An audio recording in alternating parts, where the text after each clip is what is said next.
Options trading is risky. Options trading kills. Options trading ஆபத்தானது, உயிரை கொல்லும். Options trading is injurious to mental health.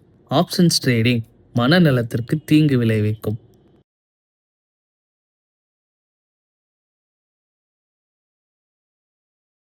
இந்த master கிளாஸில் options ட்ரேடிங்கோட பேசிக்ஸ் A to Z எல்லாமே நீங்கள் லேர்ன் பண்ண போகிறீங்க. ரைட் ஃப்ரம் ஆப்ஷன்ஸ் ட்ரேடிங்னா என்ன, இந்த கால் ஆப்ஷன்னா என்ன, புட் ஆப்ஷன்னா என்ன, ஆப்ஷன் செயின் எப்படி ஒர்க் ஆகுது, இந்த ஆப்ஷன் க்ரீக்ஸ்னால் என்னன்னு எல்லாமே நீங்கள் கற்றுக்க போகிறீங்க. அண்ட் அது மட்டும் இல்லாமல் ஏன் 90% ஆஃப் த பீப்புள் ஆப்ஷன்ஸ் ட்ரேடிங்கில் மணியை லூஸ் பண்ணுறாங்கன்னு இந்த மாஸ்டர் கிளாஸை ஃபுல்லாக பார்த்து முடிக்கிறப்போ உங்களுக்கே புரியும். Hello all, welcome to options trading master class. ரொம்ப நாளாக நான் சேனலில் கண்டென்ட் போட்ட ஆரம்பித்ததுலேருந்து நிறைய பேர் இந்த F&O ஆப்ஷன்ஸ் பற்றி சொல்லுங்கள், ஆப்ஷன்ஸ் ட்ரேடிங்னா என்ன, இந்த பைனரி ட்ரேடிங்னா என்ன நிறைய பேர் கேட்டுகிட்டே இருந்தீங்க. ஸோ அதுக்காக தான் இந்த மாஸ்டர் கிளாஸ் வீடியோ ரெடி பண்ணியிருக்கேன். அண்ட் இந்த வீடியோவில் உங்களுக்கு ஆப்ஷன்ஸ்னால் என்னங்கிற பேசிக்ஸ்லேருந்து ஒரு தியரி ஃபுல்லாமே நம்ம டீட்டெயில்டாக பார்க்க போகிறோம். ஸோ அதுக்கு தான் இங்கே போர்டு, சாக் பீஸ் எல்லாமே எடுத்துகிட்டு வந்துட்டேன். ஸோ வீடியோ ஃபுல்லாக பாருங்கள். உங்களுக்கு எதாவது டவுட்ஸ் இருந்தால் கூட கீழே கமெண்ட்ஸில் சொல்லுங்கள். ஸோ வீடியோக்குள்ளே போகிறதுக்கு முன்னாடி நீங்கள் பண்ண வேண்டிய முக்கியமான விஷயம் என்னென்னா, நம்ம சேனலில் ஃபர்ஸ்ட் வீடியோவான 100 minutes ஆஃப் ட்ரேடிங் மாஸ்டர் கிளாஸ்னு ஒரு வீடியோ போட்டிருப்போம். ஸோ அதில் இந்த ஸ்டாக்குனா என்ன, ஒரு ஸ்டாக்கை எப்படி பை பண்ணுறது, செல் பண்ணுறது, இந்த ஃபண்டமெண்டல் அனாலிசிஸ், டெக்னிக்கல் அனாலிசிஸ்னு எல்லாமே டீட்டெயிலாக சொல்லியிருப்போம். அதை பார்த்துட்டு அதுக்கப்புறம் இந்த வீடியோவை பாருங்கள்.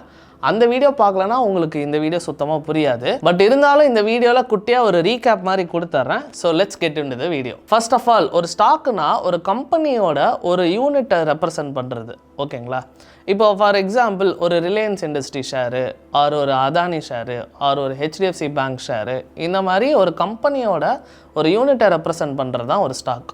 ஓகேங்களா? இப்போது நம்ம ஒரு ஸ்டாக்கை பை பண்ணணும், இது பை பண்ணால் நல்லா ப்ராஃபிட் வரும், இது எப்போ வாங்குறது, இந்த மாதிரிலாம் பண்ணுறதுக்கு நம்ம 2 அனாலிசிஸ் பண்ணணும். First fundamental analysis, second technical analysis. இப்போ ஃபண்டமெண்டல் அனாலிசிஸ்னால் என்னென்னா வாட் ஸ்டாக் டு பை, இதுவே டெக்னிக்கல் அனாலிசிஸ்னால் when to buy. இப்போ ஃபண்டமெண்டல் அனாலிசிஸ்னால் ஒரு கம்பெனி நல்ல கம்பெனியாக இல்லையா, அவங்க ப்ராஃபிட் அண்ட் லாஸ் ஸ்டேட்மெண்ட் என்ன, அவங்க PE ரேஷியோ என்ன, அவங்களோட EPS என்ன, அவங்களோட ரிட்டர்ன்ஸ் எப்படி இருக்குது, அவங்க க்ரோத் எப்படி இருக்குது, இது எல்லாத்தையுமே படிக்கிறது தான் ஃபண்டமெண்டல் அனாலிசிஸ். இப்போ இதுவே டெக்னிக்கல் அனாலிசிஸ்னால், இப்போ இந்த கம்பெனி அப் ட்ரெண்டில் இருக்கா, டவுன் ட்ரெண்டில் இருக்கா, எந்த லெவலில் இதுக்கு சப்போர்ட் இருக்குது, எந்த ஏரியாவில் இதுக்கு ரெசிஸ்டன்ஸ் இருக்குது. ஸோ இது போக ட்ரேடர்ஸில் 4 டைப் இருக்காங்க: scalper, intraday trader, swing trader and investor. இப்போ இந்த ஸ்கேல்பர்லாம் ஒரு குட்டி டைம் ஃப்ரேமில் மல்டிபிள் ட்ரேட்ஸாக பண்ணுறவங்க தான். ஃபார் எக்ஸாம்பிள் இந்த 2 minutes 5 minutesக்குள்ளேயே multiple by and sell பண்ணி குட்டி பர்சன்டேஜாக இருந்தாலும் ட்ரேட் பண்ணுறது தான் ஸ்கேல்பர். இப்போ இன்ட்ராடே ட்ரேடர்னால் மார்னிங் பை பண்ணிட்டு ஈவினிங் செல் பண்ணுறவங்க, ஆர் மார்னிங் செல் பண்ணிட்டு ஈவினிங் பை பேக் பண்ணிப்பாங்க. இந்த மாதிரி இதுக்கு பேர் ஷார்ட் செல்லிங்னு சொல்லுவாங்க. இப்போ ஸ்விங் ட்ரேடர்னால் இப்போ இன்றைக்கி வாங்கிட்டு மேபி ஒரு 1 week 2 week 2 to 3 months கூட வெயிட் பண்ணிவிட்டு அதுக்கப்புறம் செல் பண்ணுறவங்க தான் ஸ்விங் ட்ரேடர். இப்போ இதுவே இன்வெஸ்டர்னா அவங்க இன்றைக்கி பை பண்ணிட்டு லாங் டேர்ம் வெயிட் பண்ணுற ஆட்கள். ஏன்னா மினிமம் ஒரு 6 months 1 year 2 year வரைக்கும் வெயிட் பண்ணுறவங்க தான் இன்வெஸ்டர். ஓகேங்களா? இப்போ இது மட்டும் இல்லாமல் நம்ம ட்ரேடிங்க்கு தேவையான முக்கியமான விஷயம் ரிஸ்க் மேனேஜ்மெண்ட் அண்ட் சைக்காலஜி தான். ஏன்னா 90% ஆஃப் த ட்ரேடர்ஸ் லூஸ் பண்ணுறாங்கன்னு செபிஏ ரிப்போர்ட் ஒன்று சொல்லியிருக்காங்க. ஸோ பேசிக்கலி நம்ம ஒரு ட்ரேட் எடுக்கிறதுக்கு முன்னாடி இதுதான் என்னோட டார்கெட்டு, இதுதான் என்னோட ஸ்டாப் லாஸு, இவ்வளோ வந்தால் நான் எக்ஸிட் ஆகிடுவேன், அந்த மாதிரி நம்ம எல்லாத்தையும் ப்ரீ பிளான்டாக பண்ணிட்டு போனால் தான் நம்மளால் எமோஷன்ஸை கண்ட்ரோல் பண்ணி ப்ராப்பராக ட்ரேட் பண்ண முடியும். ஸோ இதுதான் பேசிக்ஸ் ஆஃப் ஸ்டாக் மார்க்கெட்டோட ஒரு குட்டி ரீகேப்பு. உங்களுக்கு டீட்டெயில்டு எக்ஸ்ப்ளனேஷன் வேணும்னா அந்த வீடியோவை போய் செக் பண்ணிக்கோங்க. சரி, இப்போது இந்த வீடியோவில் ஆப்ஷன்ஸ் ட்ரேடிங்னா என்னன்னு நம்ம தெளிவாக பார்க்கலாம். இப்போ ஃபஸ்ட்டு ஆப்ஷன்ஸ் ட்ரேடிங் பற்றி தெரிஞ்சுக்கிறதுக்கு முன்னாடி அது எப்படி உருவாச்சு அப்படின்னா என்னங்கிறத டீட்டெயில்டாக ஃபஸ்ட்டு தெரிஞ்சுக்கலாம். ஓகேங்களா? இப்போ ஜென்ரலாகவே மார்க்கெட்டில் இந்த ஸ்டாக்ஸு, மியூச்சுவல் ஃபண்ட்ஸு, ETFஸ்ன்னு இந்த மாதிரி டைப் இருக்குல்ல, அதே மாதிரி நம்ம மார்க்கெட்டே 2 டைப்பாக பிரிக்கலாம். ஒன்று ஸ்பாட் மார்க்கெட், இன்னொன்று derivative market.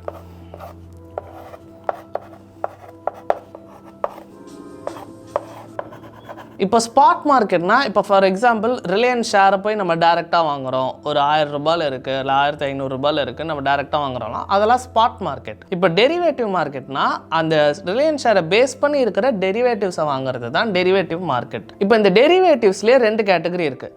First type futures and forwards, second type options. Forwards and futures. Second type வந்துட்டு ஆப்ஷன்ஸ். இப்போ ஃபஸ்ட்டு ஃபார்வர்ட்ஸ்னால் ஒரு பையருக்கும் செல்லருக்கும் நடக்கிற அக்ரிமெண்ட்டு தான். ஆனால் இதெல்லாம் வந்துட்டு ஓடிசி, அதாவது ஓவர் த கவுண்டரில் நடக்கிறதுனால இது எந்த எக்ஸ்சேஞ்சஸ்லேயும் நடக்காது. ஸோ செபிக்கும் இதுக்கும் சம்மந்தமே கிடையாது. அண்ட் ஆல்சோ இது ரெகுலேட்டடும் கிடையாது. இப்போ இதுவே ஃபியூச்சர்ஸ்னால் அதே பையர் அண்ட் செல்லருக்கும் நடக்கிற அக்ரிமெண்ட்டு தான். ஆனால் இது வந்து எக்ஸ்சேஞ்சஸில் நடக்கும். ஸோ செபியும் வந்துட்டு இதை ப்ராப்பராக ரெகுலேட் பண்ணி வச்சுருப்பாங்க. இப்போ ஆப்ஷன்ஸுமே அதே பையருக்கும் செல்லருக்கும் இருக்கிற அக்ரிமெண்ட் தான், அதே எக்ஸ்சேஞ்சஸில் தான் நடக்கும். செபி தான் ரெகுலேட் பண்ணுறாங்க. இப்போ இந்த ஃபியூச்சர்ஸ்க்கும் ஆப்ஷன்ஸ்க்கும் என்ன டிஃப்ரென்ஸ்னு பார்த்தீங்கன்னா, இப்போ இந்த ஆப்ஷன்ஸுங்கிறது ஒரு ரைட், அதாவது உரிமை இருக்கிற மாதிரி. இப்போ இதுவே ஃபார்வர்ட்ஸ் அண்ட் ஃபியூச்சர்ஸ்ன்னு பார்த்தீங்கன்னா அது வந்துட்டு ஆப்ளிகேஷன், அதாவது கடமை. இப்போ இதை சிம்பிளாக புரிஞ்சுக்கணுன்னா, லெட்ஸே நீங்கள் ஒரு காரை வாங்கணும்னு நினைக்கிறீங்க. அந்த காரோட விலை 10 லட்ச ரூபான்னு வச்சுக்கலாம். இப்போ அந்த காரை வந்துட்டு சரி எங்கே போய் வாங்கலான்னு பார்க்குறப்போ உங்களுக்கு தெரிஞ்ச ஃப்ரெண்டோட ஃப்ரெண்டுன்னு ஒருத்தர் இருக்கார். அவர்கிட்ட போயிட்டு சரி நான் இந்த காரை வாங்கிக்கிறேன், எனக்கு 2 months டைம் கொடுங்க, நான் 10 லட்ச ரூபா ரெடி பண்ணி கொடுத்துட்றேன் அப்படிங்கிற மாதிரி சொல்லிவிட்டு நீங்கள் 2 பேரும் ஒரு அக்ரிமெண்ட் மாதிரி சைன் போட்டுக்கிறீங்க. இதுக்கு பேர் தான் ஃபார்வர்ட். இது வந்துட்டு உங்கள் 2 பேர்த்துக்குள்ளே நடக்கிறது. இதுக்கும் செபிக்கும் சம்மந்தமே கிடையாது. இது எந்த எக்ஸ்சேஞ்சஸ்லையும் ட்ரேடு ஆகாது. ஓகேங்களா? இப்போ இதே கார் எக்ஸாம்பிள் நீங்கள் ஃபியூச்சர்ஸ்ன்னு பார்த்துக்கிட்டிங்கன்னா, நீங்கள் யாருனே தெரியாத ஒருத்தர்கிட்ட போய் வாங்குறதுக்கு பதிலாக நீங்கள் டேரெக்டாக ஷோரூம்லேயே போய் வாங்கிட்டுருங்க. அதாவது நான் இந்த காரை வந்து நான் வாங்கிக்கிறேன், என்ன 1 monthக்குள்ளே 10 lakhs கொடுத்து இந்த காரை வாங்கிக்கிறேன் அப்படிங்கிற மாதிரி சொல்கிறது தான் வந்துட்டு ஃபியூச்சர்ஸ். இது வந்துட்டு இது டேரெக்டாக எக்ஸ்சேஞ்சஸில் தான் நடக்கும். செபியும் ரெகுலேட் பண்ணி வச்சுருப்பாங்க. இப்போது இது ஆப்ளிகேஷன் சொன்னல, ஆப்ளிகேஷனுங்கிறது என்னென்னா கடமை. அதாவது நீங்கள் உங்கள் 2 பேர்த்துக்குள்ள ஒரு அக்ரிமெண்ட் இருக்குல்ல, அது வந்துட்டு கடமை. இப்போ நீங்களும் காசு கொடுத்து வாங்கி ஆகணும், அவரும் காரை உங்களுக்கு கொடுத்து தான் ஆகணும். ஓகேங்களா? அதே மாதிரி தான் ஃபியூச்சர்ஸ்லேயும் வந்துட்டு நீங்களும் காசு கொடுத்து அந்த காரை வாங்கணும், அந்த ஷோரூமில் இருக்கணும் காரை உங்களுக்கு கொடுத்தாகணும். கரெக்டாக? இப்போ இதுவே ஆப்ஷன்ஸ்ன்னு பார்த்துக்கிட்டிங்கன்னா அது வந்துட்டு ரைட், உரிமை. இப்போ ஃபார் எக்ஸாம்பிள் இதே கார் எக்ஸாம்பிள் நீங்கள் ஷோரூமில் போய் கேட்குறீங்க. ஆனால் என்ன சொல்கிறீங்கன்னா, நான் இப்போதைக்கு ஒரு டோக்கன் அட்வான்ஸாக ஒரு 10,000 20,000 கொடுத்து புக் பண்ணிக்கிறேன், 2 months கழித்து நான் டெலிவரி எடுத்துக்கிறேன் அப்படிங்கிற மாதிரி சொல்கிறீங்க. இப்போ என்னென்னா, நீங்கள் அந்த காரை டெலிவரி எடுக்கிறதுக்கு உங்களுக்கு உரிமை இருக்குது, ஆனால் எடுத்தே ஆகணுங்கிற கம்பல்சரி கிடையாது. நீங்கள் வேணான்னா இல்லை எனக்கு வேணான்னு சொல்லிட்டு உங்கள் அட்வான்ஸை மட்டும் திரும்ப வாங்கிக்கலாம். இவ்வளோ தான் ஃபியூச்சர்ஸ்க்கும் ஆப்ஷன்ஸுக்கும் இருக்கிற டிஃப்ரென்ஸ். இப்போ இந்த ஃபியூச்சர்ஸு ஆப்ஷன்ஸ் இதெல்லாம் எங்கே உருவாச்சுன்னு பார்த்தீங்கன்னா 17th centuryயில் ஜப்பானில் டோஜிமா ரைஸ் எக்ஸ்சேஞ்ச் அப்படிங்கிற ஒரு இடத்துல வந்துட்டு ஃபார்மர்ஸ்லாம் அவங்களோட ரைஸ் வந்துட்டு 2 மாதத்தில் விளைஞ்சிரும், 3 மாதத்தில் விளைஞ்சிரும், நான் அறுவடை பண்ணிடுவேன், அதுக்கு வந்துட்டு எனக்கு இவ்வளோ ரூபாய்க்கு எனக்கு வாங்கிக்கோங்க அப்படின்னு சொல்லி ஒரு கான்ட்ராக்ட் மாதிரி ட்ரேட் பண்ண ஆரம்பித்தாங்க. இது வந்துட்டு ரைஸுக்கு, கோல்டுக்கு, கார்னுக்கு இதுக்கெல்லாம் வச்சு பண்ணிகிட்டு இருந்தாங்க. ஜப்பானில் ஃபார்மர்ஸ்லாம் அவங்களோட அரிசி, கோல்டு இதெல்லாம் வச்சு ஒரு கான்ட்ராக்ட் பண்ணுறதை பார்த்துட்டு 1973 அமெரிக்காவில் சிகாகோ போர்டு ஆப்ஷன்ஸ் எக்ஸ்சேஞ்ச் அப்படிங்கிறத ஒன்று கண்டுபிடிச்சி அங்கே வந்து ஆப்ஷன்ஸ் கான்ட்ராக்டை ஃபஸ்ட்டு ஸ்டாண்டர்டைஸ் பண்ணுறாங்க. ஸோ இப்படி தான் எங்கேயோ ஜப்பானில் ஒரு 2 ஃபார்மர்ஸ்குள்ளே நடந்த அக்ரிமெண்ட் வந்துட்டு ஆப்ஷன்ஸ் கான்ட்ராக்டாக உருவாகுது. இப்போ இந்த ஆப்ஷன்ஸ் கான்ட்ராக்டை எதுக்கு இன்ட்ரடியூஸ் பண்ணுறாங்கன்னா ஹெட்ஜிங் அப்படிங்கிற ஒரு பர்பஸுக்கு தான். இப்போ ஹெட்ஜிங் அப்படின்னா என்னென்னா, நான் ஒரு இடத்துல ஒன்று வாங்கியிருக்கேன், அதோட விலை குறைஞ்சிருக்குமோ அப்படிங்கிற பயத்தில் நான் இங்கே ஒரு சேஃப்டியாக இன்னொன்று வாங்கி வச்சுக்கிறேன். ஸோ அது குறைஞ்சாலும் எனக்கு பிரச்சனை இல்லை, ஸோ இந்த கேப்பை வந்துட்டு என்னால் சேவ் பண்ண முடியும் அப்படிங்கிறதுக்கு பேர் தான் ஹெட்ஜிங். இப்போ இதை சிம்பிளாக புரியணும்னா, நீங்கள் வந்துட்டு ஒரு 2 wheeler வாங்குறீங்க, அதோட விலை ஒரு 2 to 3 lakhsன்னு வச்சுப்போமே, அதுக்கு இன்சூரன்ஸுன்னு போடுறீங்கல்ல, அந்த இன்சூரன்ஸ் எடுக்கிறதுக்கு பேர் தான் ஹெட்ஜிங். ஸோ நாளைக்கு இந்த 2 wheelerக்கு ஏதாவது ஒரு சின்ன ஸ்க்ராட்ச் விழுந்தாலோ இல்லை ஏதாவது டேமேஜ் ஆனாலோ நீங்கள் இன்சூரன்ஸை வச்சு அதை காப்பாற்றிக்க முடியும். கரெக்டாக? ஸோ இதுக்காக தான் முதல்ல ஆப்ஷன்ஸ் கான்ட்ராக்டை கொண்டு வராங்க. இப்போ இந்த மாதிரி ஒரு சேஃப்டி பர்பஸ்க்காக கொண்டு வந்தப்பட்ட ஆப்ஷன்ஸு இன்றைய காலகட்டத்தில் தனியாக கேம்பிளிங்கு, ஸ்பெக்குலேஷன் அந்த மாதிரி மக்கள் ட்ரீட் பண்ணிட்டு வராங்க. ஸோ இதெல்லாம் தவிர்த்து எப்படி நம்ம ப்ராப்பராக பண்ணணும் அப்படின்னு கற்றுக்கணுன்னா ஃபஸ்ட்டு நம்ம தெரிஞ்சுக்க வேண்டியது அண்டர்லையிங்னா என்ன, டெரிவேட்டிவ்னா என்னன்னு நம்ம கற்றுக்கணும். இப்போ ஃபஸ்ட்டு அண்டர்லையிங்னு ஒரு அசட் இருக்கும், அதிலிருந்து டிரைவ் ஆகி வர்றது தான் இந்த டெரிவேட்டிவ்ங்கிற அசட்.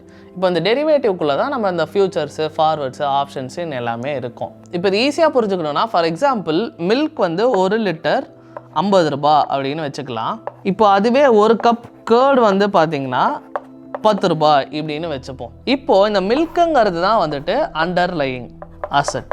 அதாவது அந்த மில்க்குங்கிறது தான் ஆக்சுவல் ப்ராடக்ட், அதிலிருந்து டிரைவ் ஆகி வர்றது தான் இந்த கர்ட். இதுதான் வந்துட்டு டெரிவேட்டிவ். இப்போது இந்த மில்கோட விலை இன்க்ரீஸ் ஆச்சுன்னா இந்த டெரிவேட்டோட விலையும் இன்க்ரீஸ் ஆகும். கரெக்டாக? ஃபார் எக்ஸாம்பிள் இப்போ பாலோட விலை 1 லிட்டர் 50 ரூபாயிலிருந்து 60 ரூபான்னு மாறுச்சுன்னா இந்த கர்டோட விலை 10 ரூபாயிலேருந்து 12 ரூபான்னு மாறும்.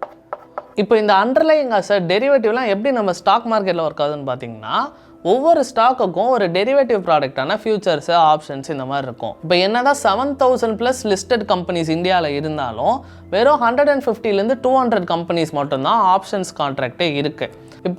இப்போ இந்த கம்பெனிஸ்லாம் செபி தான் ஒரு சில க்ரைட்டீரியா வச்சு சூஸ் பண்ணுறாங்க. இப்போ நெக்ஸ்ட் ஆப்ஷனோட டெஃபினிஷன் என்னன்னு தெளிவா பார்த்தறலாம். An option is a contract which gives the buyer the right but not the obligation to buy or sell an underlying asset at a predefined strike price on or before the expiry date. சுத்தமா புரிஞ்சிருக்காதுல்ல? இது சிம்பிளா புரியுற மாதிரி ஒரு example சொல்றேன். நீங்க ஒரு வீடு வாங்கணும்னு நினைக்கிறீங்க. அந்த வீட்டோட விலை 1 கோடி ரூபாய்னு வெச்சுக்கலாம்.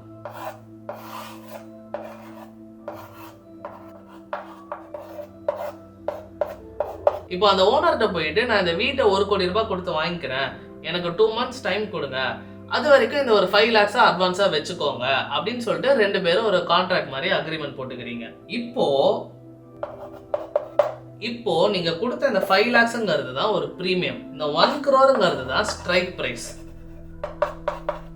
இந்த வீடுங்கிறது தான் அண்டர்லைங் அசெட், இந்த 2 months டைம்ங்கிறது தான் எக்ஸ்பைரி டேட்.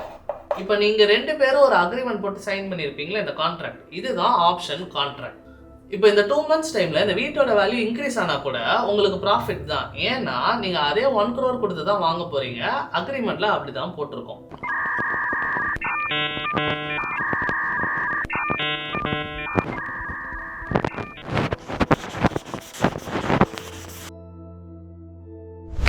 இப்போ ஆப்ஷன்ஸ்லேயே பேசிக்காக 2 டைப் இருக்குது. ஒன்று அமெரிக்கன் ஆப்ஷன், இன்னொன்று யூரோப்பியன் ஆப்ஷன். இப்போ அமெரிக்கன் ஆப்ஷன்னா நீங்கள் அந்த எக்ஸ்பைரி டேட்டுக்கு முன்னாடி எப்போனாலும் இந்த கான்ட்ராக்டை கொடுத்து எக்ஸசைஸ் பண்ணிக்கலாம். ஆனால் யூரோப்பியன் ஆப்ஷன்ஸில் அந்த எக்ஸ்பைரி டே அன்னைக்கு மட்டும் தான் உங்களால் எக்ஸசைஸ் பண்ண முடியும். இப்போ நம்ம இந்தியாவில் என்ன ஆப்ஷன்ஸ் ஃபாலோ பண்ணுறோன்னு பார்த்தீங்கன்னா யூரோப்பியன் ஆப்ஷன்ஸ் தான் ஃபாலோ பண்ணுறோம். அதனால தான் நீங்கள் ஆப்ஷன்ஸ்லாம் பார்த்தீங்கன்னா இந்த சிஇ, பிஇ அப்படின்னு அந்த ஈன்னு போட்டிருக்குல்ல, அதுக்கு பேர் தான் யூரோப்பியன். இப்போது இந்த சீனா என்ன, பீனா என்ன அப்படின்னு கேட்டிங்கன்னா அதுக்கு பேர் தான் கால், புட். இப்போ பேசிக்காக ஆப்ஷன்ஸில் இந்த 2 டைப் தான் இருக்குது, கால் ஆப்ஷன்ஸ், புட் ஆப்ஷன்ஸ்.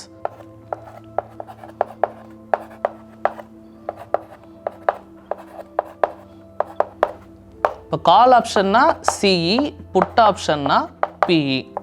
இப்போ இந்த கால் ஆப்ஷன், புட் ஆப்ஷனுங்கிறது எப்படி அண்டர்லைங் கூட சேஞ்ச் ஆகும்னு பார்த்தீங்கன்னா, இப்போ அண்டர்லைங் வந்துட்டு இன்க்ரீஸ் ஆச்சுன்னா கால் ஆப்ஷன் இன்க்ரீஸ் ஆகும், புட் ஆப்ஷன் டிக்ரீஸ் ஆகும். இப்போ இதுவே அண்டர்லைங் டிக்ரீஸ் ஆச்சுன்னா கால் ஆப்ஷனுமே டிக்ரீஸ் ஆகும், பட் புட் ஆப்ஷன் இன்க்ரீஸ் ஆகும். ஸோ இதை பார்த்துட்டு நம்ம என்ன சொல்லலாம்னா கால் ஆப்ஷன்ஸ்லாம் புல்லிஷ்னு சொல்லிக்கலாம், புட் ஆப்ஷன்லாம் பேரிஷ்னு சொல்லிக்கலாம். இது ரியல் டைம் எக்ஸாம்பிளை பார்க்கணுன்னா நான் என்ட்ரிச் பண்ணி ப்ரோக்கரை லாகின் பண்ணிக்கிறேன். மொபைல் நம்பர் போட்டாச்சு, ஓடிபி என்னது, ஓடிபி ஓகே, பின்னு 0. இப்போது நிஃப்டி 50ன்ற அண்டர்லைங் எடுத்துக்கிட்டோன்னா இப்போ லாஸ்ட் ட்ரேடிங் செஷனில் இது வந்துட்டு அப்படியே கீழே ரெடியூஸ் ஆயிருக்கு. ஆல்மோஸ்ட் 25,300லேருந்து 25,066, ஆல்மோஸ்ட் 250 பாயிண்ட்ஸ் கிட்ட அண்டர்லைங் வந்துட்டு டிக்ரீஸ் ஆயிருக்கு. இப்போது கால் ஆப்ஷன் குறைஞ்சிருக்கணும், புட் ஆப்ஷன் இன்க்ரீஸ் ஆயிருக்கணும். அது செக் பண்ணலாமா? இப்போது நிஃப்டி 25,100 அப்படின்னு ஒன்று எடுத்துக்கலாம். இங்கே நான் ஆட் பண்ணிட்டேன், இங்கே சின்னு போட்டிருக்கா, இதுதான் ஆடட் சக்ஸஸ்ஃபுல்லின்னு காட்டுது. புட் ஆப்ஷனையும் நான் ஆட் பண்ணிக்கிறேன். இப்போ பார்த்தோம்னா இங்கே பாருங்கள், கால் ஆப்ஷன் வந்துட்டு ஆல்மோஸ்ட் இங்கே கால் ஆப்ஷன் வந்துட்டு 64% அப்படியே டிக்ரீஸ் ஆகிருக்கு. இப்போ இதுவே வந்துட்டு புட் ஆப்ஷன் பார்த்துக்கிட்டோம்னா இங்கே பாருங்கள், புட் ஆப்ஷன் வந்துட்டு ஆல்மோஸ்ட் 164% இன்க்ரீஸ் ஆகிருக்கு லாஸ்ட் ட்ரேடிங் செஷனில். ஸோ இப்படி தான் அண்டர்லைங் வந்துட்டு இன்க்ரீஸ் ஆகுதோ டிக்ரீஸ் ஆகிறத பொறுத்து கால் அண்ட் புட் ஆப்ஷனோட வேல்யூவும் சேஞ்ச் ஆகும். இப்போ ஆப்ஷன் ட்ரேடிங்லேயே பார்த்துக்கிட்டிங்கன்னா ஆப்ஷன் பையிங், ஆப்ஷன் செல்லிங்னு 2 டைப் இருக்குது. இப்போ அது 2த்துக்கும் என்ன வித்தியாசம்னு நம்ம பார்க்கலாம். ஃபஸ்ட்டு ஆப்ஷன் பையிங், அடுத்து ஆப்ஷன் செல்லிங். இப்போ இது 2த்துக்கும் என்ன டிஃப்ரென்ஸ்னு பார்த்தீங்கன்னா, ஃபஸ்ட்டு ப்ராஃபிட். இப்போ பொதுவாக ஆப்ஷன் பையிங்கில் அன்லிமிட்டட் ப்ராஃபிட் இருக்கும். ஏன்னா ஃபார் எக்ஸாம்பிள் இப்போ இந்த சாக் பீஸோட விலை 5 ரூபான்னு வச்சுக்கலாம். இப்போ இது நாளைக்கு 7 ரூபா ஆகலாம், 8 ரூபா ஆகலாம், 10 ரூபா ஆகலாம். எவ்வளோ இன்க்ரீஸ் ஆகிட்டே போதோ உங்களுக்கு அவ்வளோ ப்ராஃபிட். கரெக்டாக? இப்போ இதே நான் ஒரு ஆப்ஷன் செல்லர்னா எனக்கு லிமிட்டட் ப்ராஃபிட்ஸ் தான் இருக்கும். ஏன்னா இப்போ இந்த சாக் பீஸோட விலை 5 ரூபான்னு வச்சுப்போம். இப்போ நீங்கள் எனக்கு 5 ரூபா கொடுத்தீங்கன்னா நான் இந்த சாக் பீஸை வந்துட்டு வெளியே ஒரு 3 ரூபாய்க்கு வாங்கினேன்னா எனக்கு 2 ரூபா ப்ராஃபிட். இதே நான் 1 ரூபாய்க்கு வாங்கினேன்னா 4 ரூபா ப்ராஃபிட். நான் என்ன தான் ஃப்ரீயாகவே வாங்கினாலும் எனக்கு 5 ரூபா தான் ப்ராஃபிட். கரெக்டாக? ஸோ இதனால தான் ஆப்ஷன் செல்லிங்கில் லிமிட்டட் ப்ராஃபிட் இருக்குது. ஸோ இங்கே வந்துட்டு அன்லிமிட்டட் ப்ராஃபிட், இங்கே வந்துட்டு லிமிட்டட் ப்ராஃபிட். இப்போ செகண்ட் மெட்ரிக் ரிஸ்க்கு. இப்போ ரிஸ்க்குன்னு பார்த்துக்கிட்டிங்கன்னா அது அப்படியே வைஸ் வர்ஸா. இப்போ பையர்ஸ்க்கு வந்துட்டு லிமிட்டட் ரிஸ்க் தான் இருக்கும், செல்லர்ஸ்க்கு வந்துட்டு அன்லிமிட்டட் ரிஸ்க் இருக்கும். செல்லர்ஸ்க்கு வந்துட்டு அன்லிமிட்டட் ரிஸ்க். ஏன்னா இப்போ ஃபார் எக்ஸாம்பிள் நீங்கள் இந்த சாக் பீஸ் 5 ரூபா வாங்கிட்டீங்கன்னு வச்சுக்கோங்க. இப்போ இது தொலைஞ்சு போச்சு, காணாமல் போச்சு, இல்லை ஏதாவது உடஞ்சிருச்சுன்னா கூட உங்களுக்கு அந்த 5 ரூபாங்கிறது தான் லாஸ். பட் செல்லருக்கு அப்படி கிடையாது. இப்போ இந்த சாக் பீஸோட விலை இன்க்ரீஸ் ஆகிட்டே போச்சுன்னா செல்லர் வந்துட்டு அவ்வளோ காஸ்ட்டை பேர் பண்ணணும். அதனால தான் செல்லர்ஸ்க்கு வந்துட்டு அன்லிமிட்டட் லாஸ். இப்போ தேர்டு கேபிட்டல் ரெக்வயர்ட். இப்போ கேபிட்டல் அதாவது நம்ம எவ்வளோ பணம் இருந்தால் இந்த பையிங் செல்லிங் பண்ணலான்னு பார்த்தீங்கன்னா, பையிங் வந்துட்டு உங்களுக்கு கொஞ்சோண்டு கேபிட்டல் இருந்தாலே போதும். ஃபார் எக்ஸாம்பிள் இந்த 5 ரூபா 10 ரூபாய் இருந்தாலே உங்களால் ஈஸியாக பை பண்ணிட முடியும். இப்போ இதுவே ஆப்ஷன் செல்லிங்னு பார்த்துக்கிட்டிங்கன்னா நீங்கள் வந்துட்டு இந்த சாக் பீஸை போய் ஒரு கடையிலேருந்து வாங்கணும், அது வாங்கிட்டு வர டிரான்ஸ்போர்ட்டு, இது ஸ்டோர் பண்ணி வைக்கணும், அடுத்து அந்த கடைக்கு வாடகை கொடுக்கணும், எம்ப்ளாய்க்கு சம்பளம் கொடுக்கணும், இந்த மாதிரி நிறைய கேபிட்டல் தேவைப்படும். ஸோ அந்த மாதிரி தான் செல்லிங்கில் வந்துட்டு மோர் கேபிட்டல் இஸ் ரெக்வயர்டு, இதில் வந்துட்டு லெஸ் கேபிட்டல் இஸ் ரெக்வயர்டு. இப்போ இந்த 3 பேராமீட்டரை பார்த்துட்டு ஆப்ஷன்ஸ் பையிங் சூப்பராக இருக்கே, அப்போ எல்லோரும் இதே பண்ணலாமே அப்படின்னு நினச்சிங்கன்னா இங்கே தான் ஒரு ட்விஸ்ட். 4ஆவதாக ஒரு பேராமீட்டர் இருக்குது, அதுக்கு பேர் தான் ப்ராபபிலிட்டி.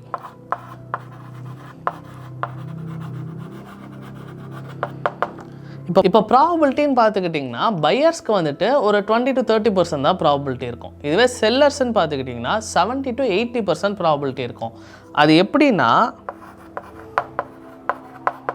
70 இது இப்போ பையர்ஸ்க்கு 20 to 30% தான் ப்ராபபிலிட்டி இருக்கும், பட் செல்லர்ஸ்க்கு 70 to 80% ப்ராபபிலிட்டி இருக்கும். இப்போ இது ஏன்னு பார்த்தீங்கன்னா இப்போ பையர் வந்துட்டு இந்த 5 ரூபா சாக் பீஸு 10 ரூபா ஆகும் 20 ரூபா ஆகும் அப்படிங்கிற சான்சஸ்லாம் ரொம்ப ரொம்ப கம்மி. பட் நடக்க சான்ஸ் இருக்குது, இம்பாசிபிள்னு சொல்ல முடியாது, ஆனால் அது நடக்கிறதுக்கான ப்ராபபிலிட்டி ரொம்ப ரொம்ப கம்மி. ஸோ அதனால தான் இவங்களோட வின்னிங் ப்ராபபிலிட்டி ஒரு 20 to 30% தான் இருக்கும். அதே சேம் டைம் ஆப்ஷன் செல்லர்ஸ்க்கு 70 to 80% ப்ராபபிலிட்டி இருக்குது. ஸோ அதனால தான் most of the option traders செல்லர்ஸாக இருக்காங்க அண்ட் மோஸ்ட் பிகினர்ஸ் பையர்ஸாக இருந்து பணத்தை லூஸ் பண்ணுறாங்க. இப்போ இந்த call option put option buy and செல்ல எப்படி ஒர்க் ஆகுதுன்னு இப்போ பார்க்கலாம்.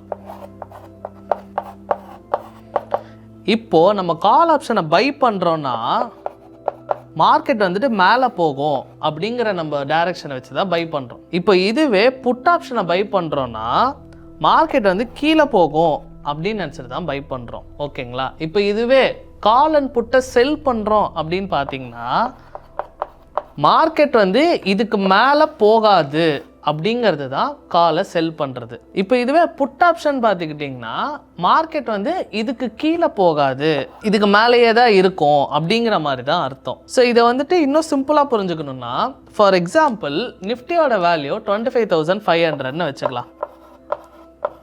இப்போது நிஃப்டியோட வேல்யூ 25,000க்கு மேலே போகும் அப்படின்னு நீங்கள் நினச்சிங்கன்னா நீங்கள் கால் ஆப்ஷனை பை பண்ணணும். இல்லை 25,000க்கு கீழே போகும் அப்படின்னு நினச்சிங்கன்னா புட் ஆப்ஷனை பை பண்ணணும். இப்போ இதுவே நிஃப்டியோட வேல்யூ 25,000க்கு மேலே போகாது, கீழே தான் இருக்கும் அப்படின்னு நினச்சிங்கன்னா நீங்கள் கால் ஆப்ஷனை செல் பண்ணணும். இதுவே 25,000க்கு கீழே போகாது, அதுக்கு மேலேயே தான் இருக்கும்னு நினச்சிங்கன்னா புட் ஆப்ஷனை செல் பண்ணணும். இதுதான் காலுக்கும் புட்டுக்கும் இருக்கிற டிஃப்ரென்ஸ். இப்போது இதை பார்த்துட்டு காலை பை பண்ணுறதும் புட்டை செல் பண்ணுறதும் சேம் தானே அப்படின்னு நினச்சிங்கன்னா அப்படி கிடையாது. அது ஏன்னா இப்போ 25,000 காலை வந்துட்டு நீங்கள் பை பண்ணுறீங்கன்னு வச்சுப்போமே, ஒரு 50 ரூபா ப்ரீமியம் கொடுத்து வாங்கியிருப்பீங்க, அந்த ஒரு அட்வான்ஸ் அமௌண்ட்டுன்னு சொன்னால அதை கொடுத்து வாங்கியிருப்பீங்க. இப்போது 25,000 ப்ளஸ் இந்த ப்ரீமியமும் சேர்த்துனா 25,015 இருக்குல்ல, இதுதான் உங்கள் பிரேக் ஈவன் பாயிண்ட். இதுக்கு மேலே போனால் தான் உங்களுக்கு ப்ராஃபிட் வரும். இப்போ இதுவே புட்டை செல் பண்ணுறீங்கன்னு நினச்சிங்கன்னா 25,000க்கு கீழே போகாது, அதுக்கு மேலேயே தான் இருக்கும்னு நினச்சி செல் பண்ணியிருப்பீங்க. கரெக்டாக? செல் பண்ணதுக்கு இந்த ப்ரீமியம் உங்களுக்கு வந்திருக்கும். ஸோ உங்களோட பிரேக் ஈவன் பாயிண்ட்டு 24,950 தான். ஸோ 24,950க்கு கீழே போனால் தான் உங்களுக்கு லாஸ். இப்போது மார்க்கெட் வந்துட்டு 25,000க்கு மேலேயும் போல் 25,000க்கு கீழேயும் போல் அதே 25,000 லெவலில் இருந்தால் கூட செல்லருக்கு ப்ராஃபிட், பட் கால் ஆப்ஷன் பையருக்கு ப்ராஃபிட் கிடையாது. ஏன்னா இவரோட பிரேக் ஈவன் பாயிண்ட் 25,015 இருக்குது. ஆனால் செல்லரோட பிரேக் ஈவன் பாயிண்ட் 24,915 இருக்குது. அதனால தான் மார்க்கெட் அந்த அளவுக்கு மூவ் ஆகலைனா கூட செல்லர்ஸ் வந்து ப்ராஃபிட் பண்ணுறாங்க. இதில் ஒரு ஃபன் ஃபேக்ட் என்னன்னா 70% ஆஃப் த டைம் மார்க்கெட்ஸ் வந்து சைட்வேஸ்லேயே தான் இருக்குது. ஸோ நீங்கள் ஆப்ஷன்ஸ் பையராக இருந்தால் உங்களோட சான்சஸ் வந்து ரொம்ப ரொம்ப கம்மி. அண்ட் மார்க்கெட் வந்து நீங்கள் நினச்ச டைரக்ஷனில் போகணும் அண்ட் உங்களோட பிரேக் ஈவன் பாயிண்ட்டை தாண்டி போனால் தான் உங்களுக்கு ப்ராஃபிட்டே. பட் இதுவே செல்லருக்குன்னு பார்த்துக்கிட்டிங்கன்னா நீங்கள் எக்ஸ்பெக்ட் பண்ணுற டைரக்ஷனில் போகலனாலும் ப்ராஃபிட் வரும். ஏன்னா உங்களுக்கு பிரேக் ஈவன் பாயிண்ட் அதிகமாக இருக்குது. ஸோ இதுதான் கால் ஆப்ஷனுக்கும் புட் ஆப்ஷனுக்கும் பையர் செல்லரோட டிஃப்ரெண்ட் பெர்ஸ்பெக்டிவ்ஸான எக்ஸாம்பிள். ஓகேங்களா? இப்போ இந்த கால் ஆப்ஷன் புட் ஆப்ஷனை எப்படி பை செல் பண்ணுறதுங்கிறத ரியல் டைம் எக்ஸாம்பிளில் பார்க்கலாம். அதுக்கு நம்ம என்ரிச் மணியில் இருக்கிற ட்ரேட் மோடுக்கு செலக்ட் பண்ணிக்கலாம். இப்போ நீங்கள் செலக்ட் பண்ணிட்டீங்கன்னா உங்களுக்கு இந்த மாதிரி ட்ரேடிங் டேஷ்போர்டு வரும். இதில் நிறைய விட்ஜெட்ஸ் இருக்குது. உங்களுக்கு எது வேணுமோ அதுக்கேற்ற மாதிரி நீங்கள் சூஸ் பண்ணிக்கலாம். இப்போதைக்கு வந்துட்டு நம்ம தேவையில்லாததெல்லாம் ரிமூவ் பண்ணி வச்சிடலாம் இந்த இடத்துல. இப்போ இந்த ஆப்ஷன் செயின்னு ஒன்று இருக்குல்ல, இதுதான் நமக்கு தேவை. இப்போ இந்த ஆப்ஷன் செயின்னு இருக்குல்ல ஒரு டேபிள், இதில் வந்துட்டு லெஃப்ட் சைடில் இருக்கிறதெல்லாம் கால் ஆப்ஷன், ரைட் சைடில் இருக்கிறதெல்லாம் புட் ஆப்ஷன். இப்போ இந்த இடத்துல பார்த்துக்கிட்டிங்கன்னா 25,100க்கு மேலே போகும் அப்படின்னு நான் நினச்சிட்டு ஒரு கால் ஆப்ஷனை பை பண்ணுறேன். ஓகேங்களா? ஸோ இங்கே நான் பைன்னு கிளிக் பண்ணேன்னா இங்கே எனக்கு ரைட் சைட்லேயே வந்துட்டு இங்கே அன்லிமிட்டட் ப்ராஃபிட், ஏன்னா ஆப்ஷன் பை இருக்குது, அன்லிமிட்டட் ப்ராஃபிட். லாஸ் வந்துட்டு நான் எவ்வளோ பே பண்ணுறேனோ அவ்வளோதான் லாஸ். அதாவது நான் ஒரு ப்ரீமியம் ஒரு அட்வான்ஸ்ன்னு பே பண்ணுறேன்ல, அதுதான் என்னோடய லாஸு. இங்கே பார்த்துக்கிட்டிங்கன்னா இங்கே 65 இருக்குல்ல, இதுதான் வந்துட்டு ஒரு லாட் சைஸ்ன்னு சொல்லுவாங்க.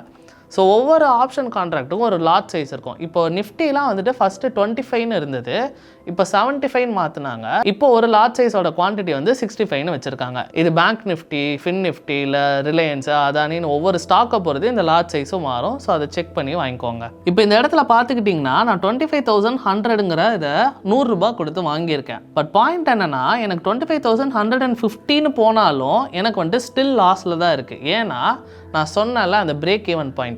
ஸோ 25,100 ப்ளஸ் நான் பே பண்ண ப்ரீமியம் ஒரு 100, 25,200 தான் என்னோட பிரேக் ஈவன் பாயிண்ட். ஸோ இங்கே 25,200க்கு மேலே போனால் தான் எனக்கு வந்துட்டு ப்ராஃபிட்டே வருது. பட் ஆனால் அன்லிமிட்டட் ப்ராஃபிட் தான். ஸோ 25,000க்கு 100 கீழே எவ்வளோ போனாலும் வந்துட்டு எனக்கு லாஸ் தான். ஆனால் நான் எவ்வளோ பே பண்ணுறேனோ அவ்வளோதான் லாஸ். ஓகேங்களா? இப்போ இதுவே நம்ம புட்டை செல் பண்ணுறதை கூட கம்பேர் பண்ணி பார்ப்போமே. இப்போ நான் இதை வந்துட்டு ரிமூவ் பண்ணிடுறேன் இந்த இடத்துல.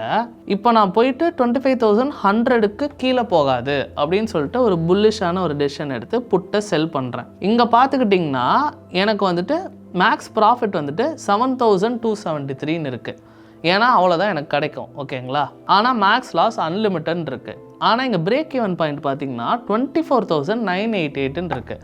அதாவது 25,100 மைனஸ் எனக்கு எவ்வளோ ப்ரீமியம் கிடச்சிருக்கோ அதையும் பண்ணதுக்கப்புறம் தான் எனக்கு பிரேக் ஈவன் பாயிண்ட் வருது. ஸோ மார்க்கெட் வந்து 25,100லேருந்து 25,015 குறைஞ்சா கூட எனக்கு ஸ்டில் ப்ராஃபிட் தான். ஓகேங்களா? இப்போ நம்ம ஆப்ஷன் செயினில் முன்னாடியே பார்த்த மாதிரி லெஃப்ட் சைடில் இருக்கிறதெல்லாம் கால் ஆப்ஷன்ஸ், ரைட் சைடில் இருக்கிறது எல்லாமே புட் ஆப்ஷன்ஸ். ஓகேங்களா? இப்போ அந்த ஆப்ஷன் செயினில் பார்த்தீங்கன்னா சென்டராக ஒரு லைன் இருக்குல்ல, அதுக்கு பேர் தான் ஸ்பாட் ப்ரைஸ். அதாவது இப்போ மார்க்கெட் எந்த இடத்துல இருக்குன்னு காட்டுறது தான் ஸ்பாட் ப்ரைஸ்ன்னு சொல்லுவாங்க. இப்போ அது கூடவே லெஃப்ட் சைடில் இந்த மாதிரி வேல்யூஸ்லாம் இருக்குல்ல, 22 lakhs, 37 lakhs, 47 lakhsன்னு இருக்குல்ல, இதெல்லாம் தான் ஓஐ அப்படின்னு சொல்லுவாங்க. ஓஐனா ஓப்பன் இன்ட்ரெஸ்ட். அதாவது அந்த ப்ரைஸ் லெவலில் எவ்வளோ நம்பர் ஆஃப் கான்ட்ராக்ட்ஸ் வந்து கிரியேட் ஆகி இன்னும் ஓப்பனாக இருக்குது அப்படிங்கிறதுக்கு பேர் தான் அர்த்தம். ஸோ இது வந்துட்டு number of contracts that as being sold. இப்போ நிறைய பேர் வால்யூமையும் ஓஐயும் கன்ஃபியூஸ் பண்ணிக்கிறாங்க. வால்யூம்னா எவ்வளோ நம்பர் ஆஃப் கான்ட்ராக்ட்ஸ் ட்ரேட் ஆகுதுங்கிறத மெஷர் பண்ணுறது. பட் இதுவே ஓஐனா எவ்வளோ நம்பர் ஆஃப் கான்ட்ராக்ட்ஸ் இன்னும் ஓப்பன்லேயே இருக்குங்கிறத மெஷர் பண்ணுறது. இப்போ இங்கே பார்த்துக்கிட்டிங்கன்னா 25,200 லெவல்ஸில் ஆல்மோஸ்ட் 1 crore கிட்ட ஓப்பனில் இருக்குது. அதே 25,300 லெவலில் ஆல்மோஸ்ட் 1.44 crores ஓப்பனில் இருக்குது. ஓகேங்களா? இப்போ இங்கே பார்க்குறப்போ உங்களுக்கு அந்த எல்லோ லைன்லேயே உங்களுக்கு எந்த இடத்துலலாம் மேக்ஸிமம் நம்பர் ஆஃப் கான்ட்ராக்ட்ஸ் ஓப்பனில் இருக்குன்னு தெரியும். இப்போ ஜென்ரலாகவே இந்த ஓஐலாம் வந்துட்டு செல்லர்ஸோட கான்ட்ராக்ட்ஸை தான் மெஷர் பண்ணுது. ஸோ இப்போ டெக்னிக்கலி 25,300ங்கிற இடத்துல நிறைய செல்லர்ஸ் வந்து காலை செல் பண்ணியிருக்காங்கன்னா அப்போ மார்க்கெட் அதுக்கு மேலே போகாதுன்னு தானே அர்த்தம். ஸோ அதை டெக்னிக்கலாக நம்ம ஒரு ரெசிஸ்டன்ஸ் லெவலில் மெஷர் பண்ணிக்கலாம். கரெக்டாக? இப்போ அதே மாதிரி தான் புட் சைடில் பார்த்தீங்கன்னா 24,800 ஆர் 24,700ல் ஆல்மோஸ்ட் 72 lakhs கான்ட்ராக்ட் ஓப்பனில் இருக்குது. ஸோ 24,700 பிஏ நிறைய பேர் செல் பண்ணாங்கன்னா அதுக்கு கீழே மார்க்கெட் போகாதுங்கிறத வச்சுருக்காங்க. ஸோ அதை வந்துட்டு நம்ம டெக்னிக்கலாக ஒரு சப்போர்ட் லெவல்னு வச்சுக்கலாம். கரெக்டாக? ஸோ எந்த இடத்துல ஓஏ எப்படி இருக்குன்னு பார்த்துட்டு நம்ம சப்போர்ட் அண்ட் ரெசிஸ்டன்ஸை ஈஸியாக ட்ராக் பண்ண முடியும். இப்போது இந்த ஆப்ஷன் செயின்லேயே நம்ம பார்க்க வேண்டிய முக்கியமான விஷயம் என்னென்னா மணினஸ் ஆஃப் த ஆப்ஷன். அதாவது ஆப்ஷன் செயின்லேயே 3 கேட்டகரி இருக்குது. In the money, at the money, out of the money. First at the money, ஏடிஎம்னு சொல்லுவாங்க. Second in the money, third out of the money அப்படின்னு சொல்லுவாங்க. இப்போ ஃபார் எக்ஸாம்பிள் நம்ம ஒரு ஆப்ஷன் செயின் இப்படி இருக்குன்னா, இப்போ அந்த ஸ்பாட் ஒரு லைன் இருக்குன்னு சொன்னால அந்த ஸ்பாட் இருக்கிற இடம் தான் அட் த மணி. ஓகேங்களா? இப்போ இதை வந்துட்டு கால்னு வச்சுக்கலாம், இதை வந்துட்டு புட்டுன்னு வச்சுக்கலாம். இப்போ இங்கே வந்துட்டு நம்ம மார்க்கெட்டோட வேல்யூ இருக்குது. இப்போ 24,600, 24,700, 24,800, 24,900 இந்த மாதிரி வந்துட்டு மார்க்கெட்டோட வேல்யூ இந்த மாதிரி இருக்குது. ஓகேங்களா? இப்போ கால் ஆப்ஷனாக அண்டர்லைனுக்கு மேலே போனால் தான் ப்ராஃபிட். கரெக்டாக? ஸோ இந்த 24,600, 700, 800லாம் ஆல்ரெடி தாண்டி போயாச்சு. கரெக்டாக? ஸோ இதெல்லாமே இப்போ இருக்கிற ஸ்பாட்டுக்கு இன்சைடில் இருக்குது. இந்த ஏரியாவை இந்த மணின்னு சொல்லுவாங்க. ஓகேங்களா? இப்போ இதே புட் ஆப்ஷனில் அப்படியே ஆப்போசிட்.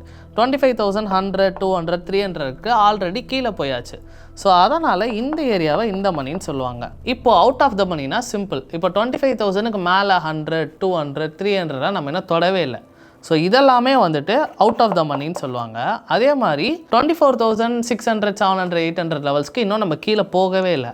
அதனால் இதெல்லாமே அவுட் ஆஃப் த மணி அப்படின்னு சொல்லுவாங்க. இப்போ நீங்கள் இதை ஆப்ஷன் செயினில் பார்த்துக்கிட்டிங்கன்னா உங்களுக்கு இங்கே வந்துட்டு கிளியராக வந்துட்டு க்ளோஸ், அதாவது இந்த உங்களுக்கு யூஐலேயே டிஃப்ரென்ஸ் தெரியும். இங்கே பார்த்தீங்கன்னா இந்த இடம்லாமே செலக்டடாக இருக்கும், இங்கெல்லாம் அப்படியே ஓப்பனாக இருக்குது. கரெக்டாக? ஸோ இதெல்லாமே இந்த மணி.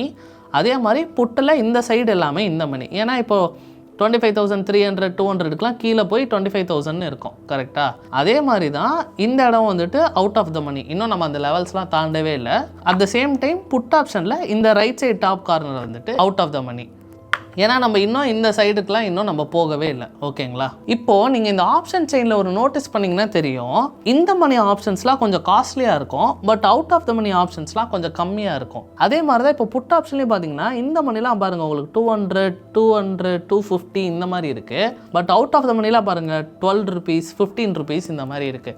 ஸோ இந்த ஆப்ஷனோட இந்த ப்ரீமியம் இருக்குல்ல, அந்த அமௌண்ட்டு அதை எப்படி நம்ம டிட்டர்மைன் பண்ணுறோன்னு பார்த்துக்கிட்டிங்கன்னா அது பேசிக்காக 2 வேல்யூஸை பேஸ் பண்ணி இருக்குது.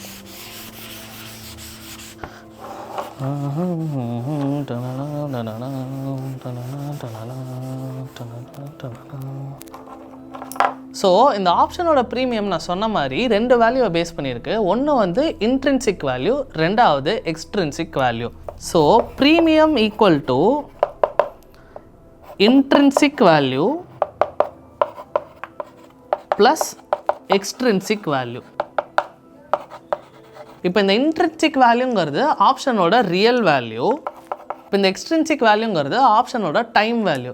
அதாவது அது எவ்வளோ டைம் இருக்கோ அதை பொறுத்து இந்த ஆப்ஷனோட எக்ஸ்ட்ரின்சிக் வேல்யூ சேஞ்ச் ஆகும். இது சிம்பிளாக புரியணும்னா லெட்ஸே இப்போ சேப்பாக்கில் சிஎஸ்கே மேட்ச் நடக்குதுன்னு வச்சுப்போம். எம்எஸ்டி விளாட போகிறாரு. ஸோ ஒரு வாரத்துக்கு முன்னாடி டிக்கெட்டோட விலை புக்கிங்லாம் ஓப்பன் ஆகிறப்போ 10,000 ரூபான்னு இருக்கும். கரெக்டாக? இது அப்படியே கிட்ட போக போக போக பிளாக்ல விற்கிறவங்களாம் என்ன பண்ணுவாங்க, கொஞ்சம் கொஞ்சமாக குறைச்சிட்டே வருவாங்க. ஏன்னா டைம் இருக்குல்ல. ஸோ டைம் வந்துட்டு குறைய அந்த டிக்கெட்டோட வேல்யூவும் குறைஞ்சிட்டே வருது. ஸோ நீங்கள் மேட்ச் நடக்கிற அன்றைக்கி ஸ்டேடியமுக்கு வெளியே போய் நின்று கேட்டிங்கன்னா 3,000, 4,000க்கு கூட விற்பாங்க. ஏன்னா அதோட ஒரிஜினல் வேல்யூவே அவ்வளோதான். இந்த டைம் இவ்வளோ இருக்கிறதுனால தான் டிமாண்டை க்ரியேட் பண்ணி அதோட எக்ஸ்ட்ரின்சிக் வேல்யூ ஏறிட்டே இருக்குது. ஸோ ஒரு பாயிண்ட்டுக்கு மேலே அந்த எக்ஸ்ட்ரின்சிக் வேல்யூ, அதாவது டைம் குறைஞ்சிட்டே வரதுனால அந்த ஆப்ஷன், அதாவது அந்த டிக்கெட்டோட வேல்யூவும் குறைஞ்சிட்டே வருது. ஓகேங்களா? ஸோ இது நம்ம ஆப்ஷன் செயினில் எப்படி ரிஃப்ளெக்ட் ஆகுதுன்னு பார்த்தீங்கன்னா, இப்போ 27th ஜான்வரிங்கிற எக்ஸ்பைரி எடுத்துக்கிட்டோம். இன்னும் வந்துட்டு 2 நாள் தான் இருக்குது. ஸோ 27th ஜான்வரி எக்ஸ்பைரின்னு எடுத்துக்கிட்டோம். இன்றைக்கி வந்துட்டு 25th January Sunday and also Monday 26th ஜான்வரியும் மார்க்கெட் லீவு.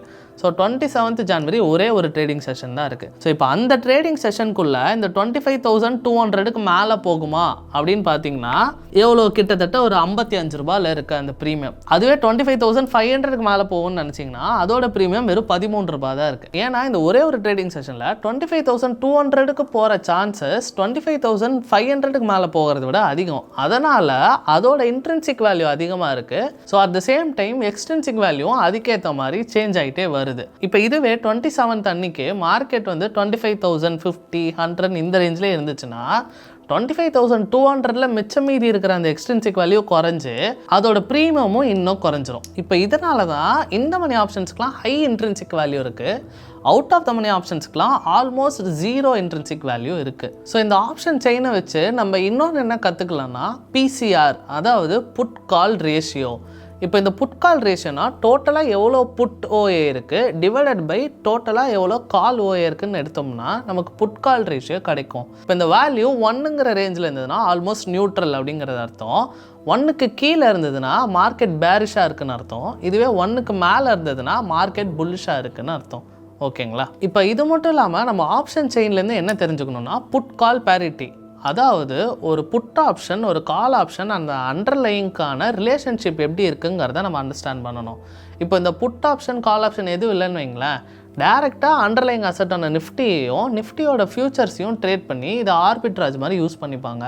ஸோ இதை வந்துட்டு சேஞ்ச் பண்ணுறதுக்காக தான் இந்த புட் கால் பேரிட்டின்னு ஒன்று இருக்குது. இப்போ இதோட ஃபார்முலா என்னென்னு பார்த்துக்கிட்டிங்கன்னா futures price plus put price should be equal to strike price plus call price. இப்போ ஃபார் எக்ஸாம்பிள் நம்ம 25,100 அப்படிங்கிற ஸ்ட்ரைக் ப்ரைஸ் எடுத்துக்கிறோம்.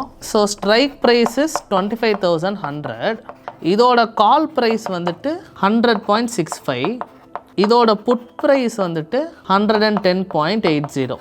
இப்போது நிஃப்டி ஃபியூச்சர்ஸோட ப்ரைஸ் என்னன்னு பார்த்துக்கிட்டோன்னா, இப்போ நிஃப்டி ஃபியூச்சர்ஸோட ப்ரைஸ் வந்துட்டு 25,080 இருக்குது. இப்போது இந்த futures price plus put price should be equal to இந்த strike price plus call price. So அதாவது ஆல்மோஸ்ட் 25,119 இங்கே வருது, இதோட வேல்யூ வந்துட்டு ஆல்மோஸ்ட் 25,200. ஸோ இது கொஞ்சம் சிமிலராக தான் இருக்கணும் அப்படிங்கிறது தான் இந்த புட் கால் பேரிட்டி. ஓகேங்களா? இப்போ இதை வந்துட்டு அழிச்சிடலாம்.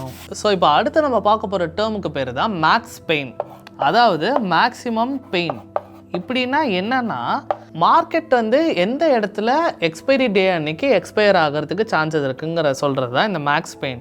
ஸோ அந்த இடத்துல எக்ஸ்பயர் ஆகிடுச்சுன்னா கால் ஆப்ஷன் பையருக்கும் லாஸு, புட் ஆப்ஷன் பையருக்கும் லாஸ். கரெக்டாக? ஸோ அந்த இடம் தான் மேக்ஸிமம் பெயின் இருக்கிற ஏரியா. ஸோ இப்போ லெட்ஸ் சே 25,100ங்கிற ஸ்ட்ரைக் ப்ரைஸில் தான் வர எக்ஸ்பைரி அன்றைக்கி மார்க்கெட் எக்ஸ்பயர் ஆக போகுதுன்னா 25,000க்கு மேலே போகும்னு வாங்கினா கால் ஆப்ஷன் பையரும் லாஸ் தான் ஆகும், 25,100க்கு கீழே தான் போகும்னு வாங்கினா புட் ஆப்ஷன் பையருக்கும் லாஸ் தான் ஆகும். ஸோ இந்த ஏரியாவை தான் மேக்ஸ் பெயின்னு சொல்கிறாங்க. ஸோ இது வந்துட்டு எப்படி நம்ம பார்க்கலான்னா எந்த இடத்துல நம்பர் ஆஃப் ஓஐ வந்து அதிகமாக இருக்கோ அதை வச்சு கால்குலேட் பண்ணலாம். பட் இது 100% ப்ரெடிக்ஷன் டூல்லாம் இல்லை, இது ஒரு ரேஞ்சாக வச்சுக்கிட்டு நம்ம அதுக்கேற்ற மாதிரி ஸ்ட்ராட்டஜிஸை மாற்றிக்கலாம். இப்போ நம்ம ஃபைனலாக என்ன பார்க்க போகிறோன்னு பார்த்துக்கிட்டிங்கன்னா option Greeks. Option Greeks. So option க்ரீக்ஸுங்கிறது பேசிக்கலி 4 இருக்குது. ஃபஸ்ட்டு வந்துட்டு டெல்டா, செகண்ட் வந்துட்டு காமா, தேர்டு வந்துட்டு தீட்டா, ஃபோர்த்து வந்துட்டு வேகா. ஸோ இந்த மாதிரி 4 ஆப்ஷன் க்ரீக்ஸ் இருக்குது. இந்த ஆப்ஷன் க்ரீக்ஸ் வந்துட்டு நம்ம ஆப்ஷன் ப்ரீமியம் எப்படி சேஞ்ச் ஆகும் அப்படிங்கிறத ப்ரெடிக்ட் பண்ணுறதுக்கு யூஸ் பண்ணுறோம். ஓகேங்களா? இப்போ டெல்டா அப்படிங்கிறது எதுக்குன்னா இப்போ அந்த ஆப்ஷன் ப்ரீமியம் எவ்வளோ சேஞ்ச் ஆகும் அப்படிங்கிறத ப்ரெடிக்ட் பண்ணுறது. இப்போ ஃபார் எக்ஸாம்பிள் டெல்டா வந்து 0.5 ருபீஸ்ன்னு வச்சுப்போமே. இப்போ நிஃப்டி ₹1 இன்க்ரீஸ் ஆச்சுன்னா அந்த நிஃப்டியோட ஆப்ஷன் 0.5 ருபீஸ் இன்க்ரீஸ் ஆகும். ஓகேங்களா? How much it will change, இதுதான் டெல்டா. இப்போ இதுவே காமா அப்படின்னு பார்த்துக்கிட்டிங்கன்னா டெல்டா எந்த அளவுக்கு சேஞ்ச் ஆகுங்கிற ப்ரெடிக்ட் பண்ணுறது தான் gamma. How much delta will change. இப்போ தீட்டா எடுத்துக்கிட்டிங்கன்னா தீட்டாங்கிறது தான் டைம் வேல்யூ.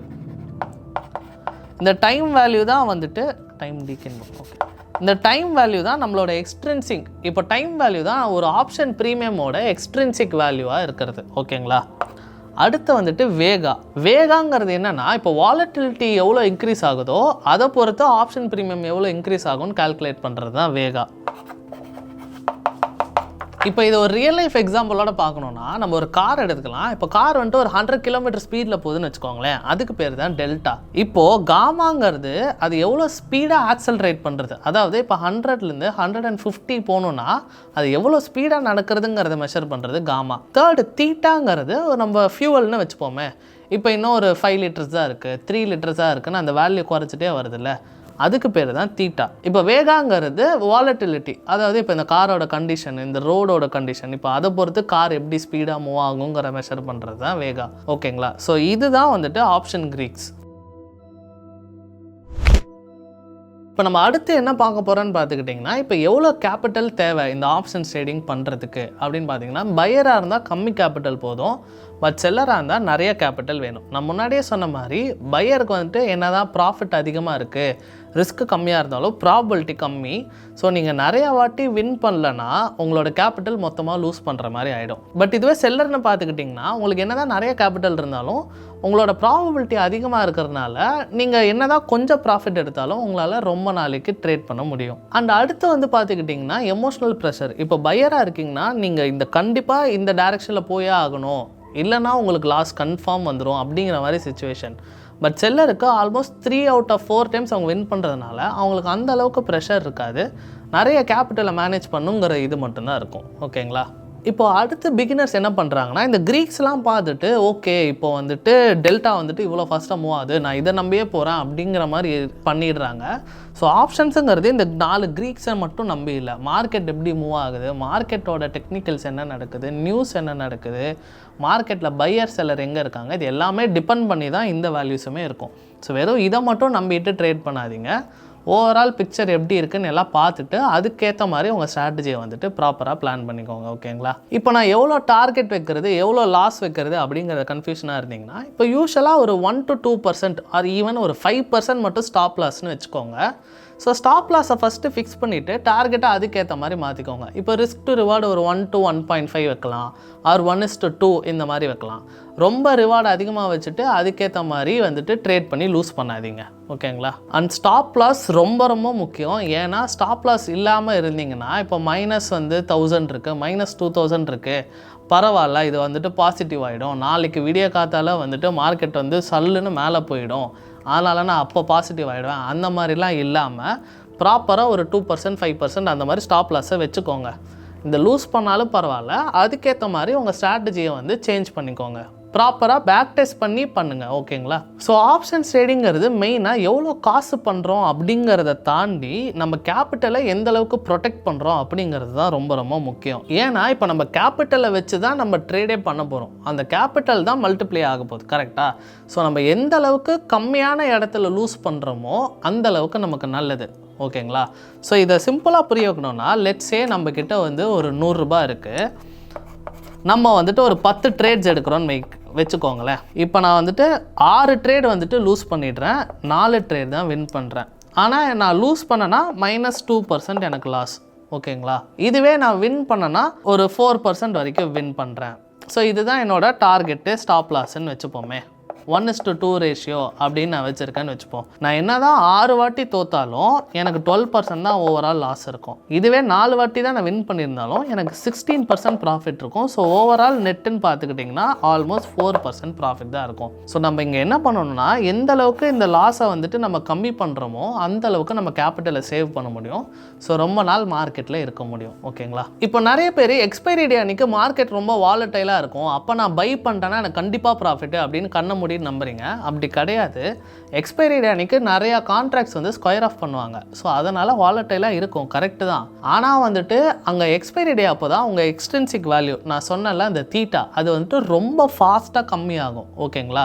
ஸோ நீங்கள் தீட்டாவோட கிராஃபை பார்த்துக்கிட்டிங்கன்னா ஸ்டார்டிங்கில் இப்படி இருக்கும், போக போக போக போக அப்படி செம ஃபாஸ்ட்டாக குறையும். ஸோ எக்ஸ்ட்ரின்சிக் வேல்யூ குறையிறதுனால உங்கள் ப்ரீமியமோட வேல்யூ குறைஞ்சிட்டே வரும். ஸோ அப்போ வந்துட்டு நீங்கள் மார்க்கெட்டுக்கு அகெயின்ஸ்டாக நான் போய் ஃபைட் பண்ணி பை பண்ண போகிறேன் அப்படின்னு நினச்சிங்கன்னா அது ரொம்ப ரொம்ப தப்பு. Most of the times loss பண்ணுறதுக்கு தான் நிறைய சான்சஸ் இருக்குது. ஓகேங்களா? இப்போ செபியும் எக்ஸ்பைரி டேவை சேஞ்ச் பண்ணிகிட்டே இருக்காங்க. முன்னாடிலாம் நிஃப்டி, பேங்க் நிஃப்டி, சென்செக்ஸ் எல்லாத்துக்கும் ஒரே நாள் எக்ஸ்பைரி இருக்கும். பட் ரொம்ப மார்க்கெட் வால்யூம் இருக்குது, ஃப்ளக்சுவேட் ஆகிட்டே இருக்கிறதுனால அது வந்துட்டு அதுக்கேற்ற மாதிரி ஸ்ப்ளிட் பண்ணி வச்சுட்டாங்க. இப்போ நிஃப்டிக்கெலாம் டியூஸ்டே, சென்செக்ஸுக்கெலாம் தேர்ஸ்டே, பேங்க் நிஃப்டிலாம் வீக்லி எக்ஸ்பைரியே கிடையாது, ஒன்லி மந்த்லி எக்ஸ்பைரி அப்படிங்கிற மாதிரி ஸ்டாக்குக்கு இருக்கிற மாதிரி அதுக்கும் வீக்லி எக்ஸ்பைரி கிடையாது, மந்த்லி எக்ஸ்பைரின்னு மாற்றிட்டாங்க. ஸோ அதனால் வந்துட்டு எக்ஸ்பைரி டே அன்றைக்கி நான் மார்க்கெட்டுக்கு அகைன்ஸ்டாக ஃபைட் பண்ணி பை பண்ண போகிறேன்ட்டு லாஸ் பண்ணாதீங்க, பார்த்து ஜாக்கிரதையாக பண்ணுங்கள். சரி, ஓகே ப்ரோ, இப்போ இது எல்லாமே பார்த்துக்கிட்டாச்சு, இப்போ நான் ஆப்ஷன் ட்ரேடிங் பண்ணணுமா வேண்டாமா அப்படின்னு நீங்கள் கேட்டிங்கன்னா, இப்போ ஃபஸ்ட்டு அதுக்கான எனஃப் கேபிட்டல் இருக்கா, அதுக்கான எனஃப் டைம் இருக்கா, அதுக்கான எனஃப் நாலேஜ் இருக்கா, ஆர் அட்லீஸ்ட் அந்த நாலேஜை கற்றுக்கிறதுக்கான ரிசோர்ஸஸ் ஆர் டைமு மணி எல்லாமே இருக்காங்கிறத பார்த்துட்டு அதுக்கப்புறமேட்டு ஆப்ஷன்ஸ் ட்ரேடிங் பண்ணுங்கள். அண்ட் ஆல்சோ இது வந்துட்டு ஒரு ஹெட்ஜிங் பர்பஸஸ்க்காக தான் உருவாக்குச்சு. ஃபார் எக்ஸாம்பிள் ரிலையன்ஸ் ஷேர் நான் வாங்கியிருக்கேன், 1400 வாங்கியிருக்கேன். இப்போ வந்துட்டு மார்க்கெட் வந்து குறையிற மாதிரி இருக்குது. ஸோ அதனால் நான் ரிலையன்ஸ் 1400 புட் ஆப்ஷனை பை பண்ணிக்கிட்டேன்னா அது குறைஞ்சாலும் எனக்கு கொஞ்சம் சேவிங் தான், ஒரு இன்சூரன்ஸ் மாதிரி அப்படிங்கிற மாதிரி ட்ரீட் பண்ணணுமே தவிர வெறும் ஆப்ஷன்ஸை மட்டும் நம்பியே ட்ரேட் பண்ணாதீங்க. இது வந்துட்டு கொஞ்சோண்டு ஒரு கேபிட்டல் வச்சு ட்ரேட் பண்ணுங்கள், தப்பு கிடையாது. பட் இதுலேயே ஃபுல் கேபிட்டல் போட்டு கேபிட்டலை லூஸ் பண்ணிடாதீங்க. ஏன்னா இதனால தான் 90% of the options traders lose மணின்னு செபியும் சொல்லியிருக்காங்க, ஜெரோதாவும் சொல்லியிருக்காங்க. ஓகேங்களா? ஸோ இப்போ இந்த வீடியோவில் நம்ம என்ன பார்த்தோம்னா பேசிக்கலி இந்த டெரிவேட்டிவ்னா என்ன, ஆப்ஷன்னா என்ன, அது எப்படி மூவ் ஆகுது, என்னென்ன க்ரீக்ஸ் இருக்குது, in the money, out of the money, premium, extrinsic, இன்ட்ரெஸ்டிங்னு எல்லாமே பார்த்தாச்சு. ஆனால் இது எல்லாமே தியரி தான் நம்ம பார்த்துருக்கோம். ஸோ அடுத்து நம்ம என்ன பார்க்க போகிறோம், இதுக்கப்புறம் நம்ம என்னென்ன பண்ணணும் அப்படின்னா பேசிக்காக ஸ்ட்ராட்டஜினா என்ன, எப்படி வந்துட்டு புல்லிஷ் ஸ்ட்ராட்டஜி பில்ட் பண்ணுறது, பேரிஷ் ஸ்ட்ராட்டஜி எப்படி பில்ட் பண்ணுறது, நியூட்ரல் ஸ்ட்ராட்டஜி அதாவது டெல்டா நியூட்ரல் சொல்லுவாங்க, மார்க்கெட் மேலேயும் போகாது கீழேயும் போகாது, அப்படியே இருந்தால் எனக்கு எப்படி ப்ராஃபிட் வரும் அப்படிங்கிற மாதிரி ஸ்ட்ராட்டஜிலாம் எப்படி பில்ட் பண்ணுறது, அது எப்படி ஆக்சுவலாக பேப்பர் ட்ரேட் பண்ணுறது, அதை எப்படி நம்ம பேக் டெஸ்ட் பண்ணுறது, ரியலாக லைவ் மார்க்கெட்டில் எப்படி நம்ம ஆப்ஷன் பை செல் பண்ணுறது அப்படிங்கிறத எல்லாத்தையுமே நம்ம பார்க்க போகிறோம். ஆனால் இந்த வீடியோவில் இல்லை, ஆப்ஷன்ஸ் ட்ரேடிங் மாஸ்டர் கிளாஸ் 2.0ங்கிற வீடியோவில் தான் பார்க்க போகிறோம். அது மேபி நெக்ஸ்ட் மந்த் வரும். ஸோ அதுக்குள்ளே இந்த வீடியோவை பார்த்துக்கிட்டு ஓரளவுக்கு பேசிக்ஸ்லாம் கற்றுக்கோங்க. ஏதாவது டவுட்ஸ் இருந்தால் கீழே கமெண்ட் பண்ணுங்கள். ஸோ இந்த வீடியோ வந்துட்டு ஆல்மோஸ்ட் 100Kக்கு மேலே போயிடுச்சுன்னா நான் நெக்ஸ்ட் மந்த்தே அந்த ஆப்ஷன்ஸ் ட்ரேடிங் 2.0 ரிலீஸ் பண்ணுறேன். So this is it guys, that's it for the video. Like பண்ணுங்கள், ஷேர் பண்ணுங்கள், சப்ஸ்கிரைப் பண்ணுங்கள். அடுத்து என்ன மாதிரி வீடியோஸுங்கிறத கமெண்ட் பண்ணுங்கள். So when stocks is here, no more fear. Cheers. அவ்வளோதாங்க.